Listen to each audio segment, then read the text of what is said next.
Kaya nga ang idea ko, why don't customs, DOC, let go of that function, yung auctioning the goods. Buti ako, sa idea ko, private auctioneer. It may be run by a private auctioneer, but it's more public.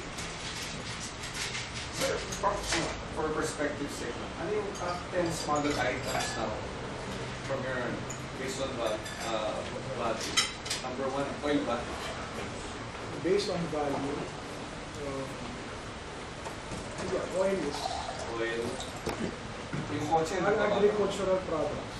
Hindi. Can you break down the Rice. Rice and onions. Onions, sir? Ano yung fourth, sir? Onion rings po ka lang. Chicken. Yung mga chicken and meat. Yeah, chicken and meat. Mga fourth. Ayan yung common na mga na-liters. Saan yung fifth? Kotse mababa, di ba? Hindi naman ganun kalaki. This is in terms of value. Yes, sir. Ito mga raw materials, di ba? Mas maingay lang yung kotse. Maingay lang. So yung top 5, yung talaga yung parang. Kasi when you compare that 10 years ago, are they still the same? Kasi alam mo dati may textile. Ano kasi yung comparison ng what is smuggled, kasi nga the very nature of smuggled items is that you're not able to monitor it. So ang pwede mong maging reference actually is yung interception, yung huli. Kasi kaya nga hindi mo ma-quantify yan kasi patago eh. You can only have estimates. Now, going dun sa ginawa nila na naka-bona fides, they're rattling out figures of smuggled items. What they did was they went to UN Concrete, a website, and the IMF. Yung official export data. Yes. Itong gathering ng data na to, including sa IMF, which was used by Bobby Tiglao. Itong database na to, these are submitted by countries. So, a country submits its statistics on exports and imports. Ang ginawa nila dyan, for example, they got the export report of China versus the import report of Philippines. So, you subtract.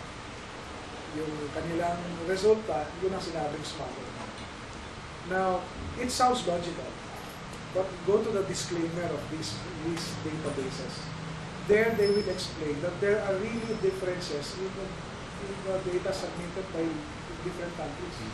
And there, they list down the factors why there are differences. So it's not as simple as getting that number, subtracting it, make a conclusion. Date of reporting. Iba-iba yung reporting ng date. In terms of value, the value at the time that they reported. So, iba-iba. Let me go local an example of this. Doon sa difference ng DOE figures on consumption of oil and the supposed DOC figures on imports. Yung doon sa article, nakalagay 115 million barrels yung consumption according to DOE. And according to the article, sinabi 67 million barrels on imports ng DOC.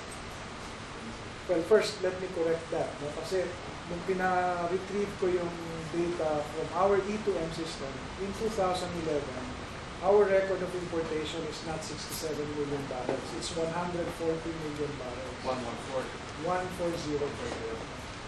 So, hindi pa rin match kasi 115 ang DOE, 140 kami. So, ang explanation doon, may yung time and manner of reporting kung saan kinokolekta ng DOE. Like ang DOE yata, they collect it from the source at the point of export ng oil, while DOC reports it at the filing of entries. So may difference din yun. Kaya if we take a look at data, we have to go beyond the numbers. Kasi may ibang factors involved. Kaya nga yung sinasabing missing 39 billion barrels, it appears na wala talagang 39 million barrels missing. At least not missing na short ang DOC. It's actually missing short ang DOE.